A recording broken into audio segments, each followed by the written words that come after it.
भगवान शिव और पार्वती के विवाह की कथा जो व्यक्ति सुनते हैं और जो ब्रह्मचारी कुंवारे हैं, उनका जीवन, उनकी जोड़ी पवित्र बनती है।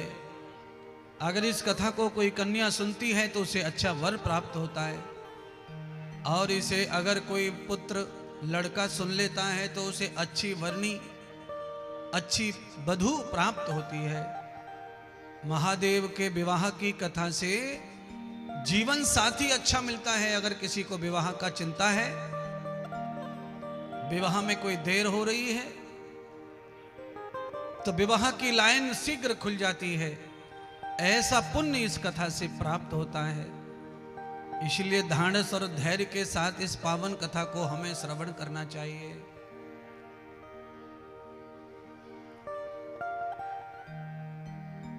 बारात हिमाचल पहुंच गई और महादेव का पावन विवाह भी संपन्न हो गया। माता पार्वती डोली में सवार होकर महादेव के साथ कैलाश पर वर्ण होकर के अर्धांगिनी का रूप धारण कर कैलाश पर पधार गईं। और महादेव ने जिस तरह सती का सम्मान किया था, वैसे ही पार्वती का सम्मान करते हुए महादेव ने आसन डाल दिया। पार्वती आसन पर विराजमान हो गई। बंधुओं, हमारा जो यज्ञ चल रहा है ना, उसी में भी माता बैठी हैं। स्थापित करना पड़ता है माता को भी। पंचदेव जब पूजे जाते हैं यज्ञ प्रवेश से पहले, तो उसमें देवी माता दुर्गा यानी कि पार्वती जी का पूजन माना गया है। इन 5 देवों में से कोई भी एक देव अपने घर में अवश्य विराजमान होना चाहिए। चाहे तो आदि शक्ति, चाहे तो शिव, चाहे गणेश, चाहे सूर्य और चाहे नारायण। इन 5 देवों में से एक देव हमारा इष्ट के रूप में घर में होना चाहिए। इनके होने से और कोई भी देवता आकर हमारे घर में विराजमान होकर हमारी पूजा को स्वीकार करते हैं, तो फिर हमें पूजा का सफल फल प्राप्त होता है। सूत जी कथा सुनाने लगे, सौनक ऋषि कथा श्रवण करने लगे।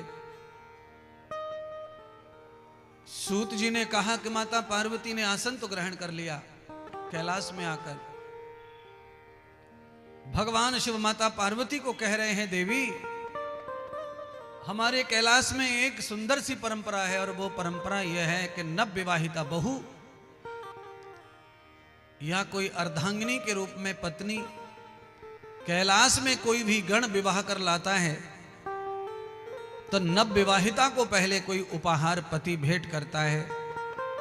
हो पार्वती, मैं पति के रूप में ये तुमसे पूछ रहा हूं कि तुम्हें कौन सा उपहार प्रिय है, जो बताओ, मैं वो उपहार तुम्हें दे करके तुम्हारे चेहरे का दर्शन करूंगा।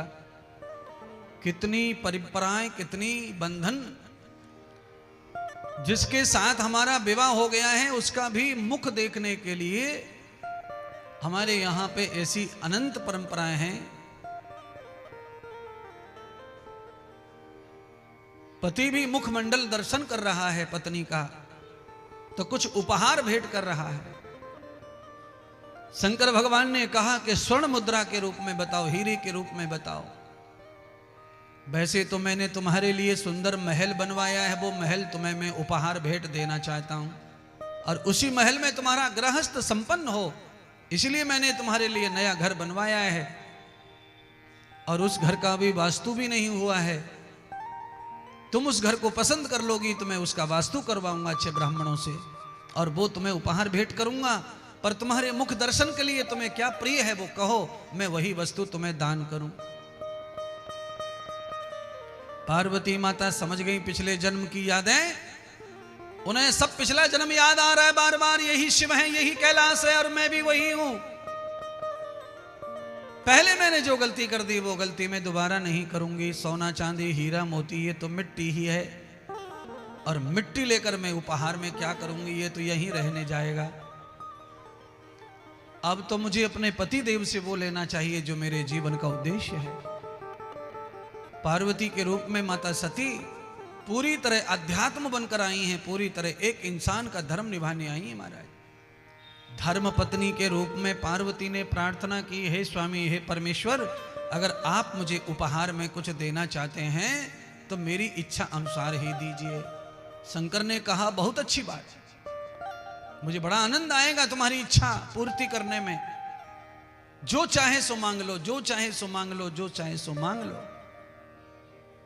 शंकर भगवान को लगा कि ये ऐसे ही कुछ मांग लेगी, महल महलात, मकान दुकान प्लाट, हीरे मोती के आभूषण।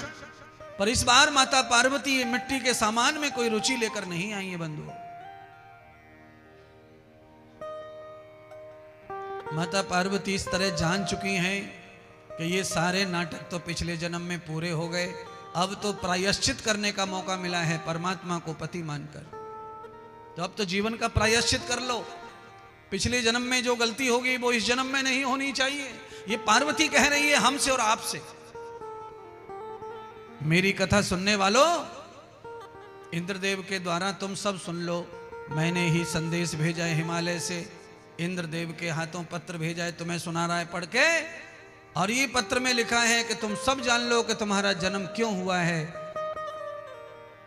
सामान के लिए नहीं, पदार्थों के लिए नहीं हुआ है।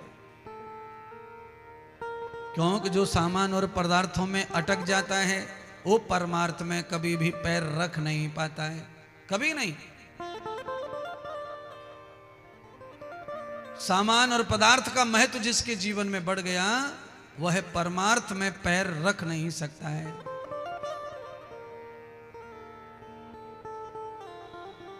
पार्वती जी से भगवान कहने लगे, मांगो क्या मांगना है। तो पार्वती जी ने कहा, प्रभु कृपा करो, पिछले जन्म में मेरे से जो भूल होगी उस भूल का प्रायश्चित यह है कि आप अपने मुख से ही मुझे ब्रह्म कथा सुनाओ, राम कथा सुनाओ, हरि कथा सुनाओ। मुझे उपहार के रूप में परमात्मा का ध्यान दे दो, मंत्र दे दो, और मुझे भगवान के चरित्रों का परिचय दे दो। क्यों? ये बातें किस में आती हैं? ये बातें उन्हीं प्राणियों में आती हैं जिनके घर में महात्मा साधुओं का आवागमन है, जिनके घर में पूजा पाठ है। उनके बच्चों में इन बातों के लिए हृदय में जगह बनी रहती है, जवान होने पर भी।